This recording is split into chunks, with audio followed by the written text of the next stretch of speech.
Hi there. If you Google the first British Grandmaster, the great Tony Miles will appear on your screen. But not counting the old so-called Grandmasters such as Howard Staunton, Miles was in fact the first British-born Grandmaster, whereas the first FIDE-recognised British GM was the naturalised Jewish, German-born Jacques Mieses, and apologies for the mispronunciation.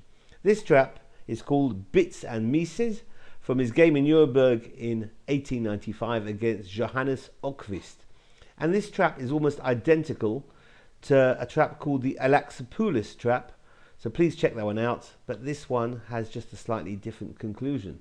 It's a Scandinavian. After e4 and d5, white takes, and after queen takes d5 and knight c3, the queen's going to run. It has many options. The most preferred is queen a5, queen d6, queen e5, and the retreat back home to d8. That's the one we're looking at here. After white plays d4, knight c6 immediately hits that pawn. The pawn can advance to d5, probably the best move for white, but white can play knight f3. That encourages bishop g4, which is an ill-advised pin, because now the pawn pushes up to d5. That pawn was being attacked.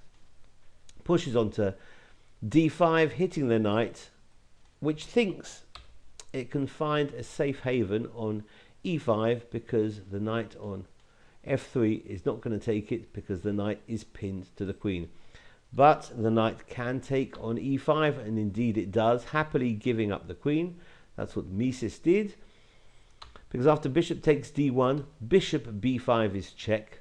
That's pretty much forcing c6 to interpose, and after d takes c6, with this fatal threat of c takes b7 check.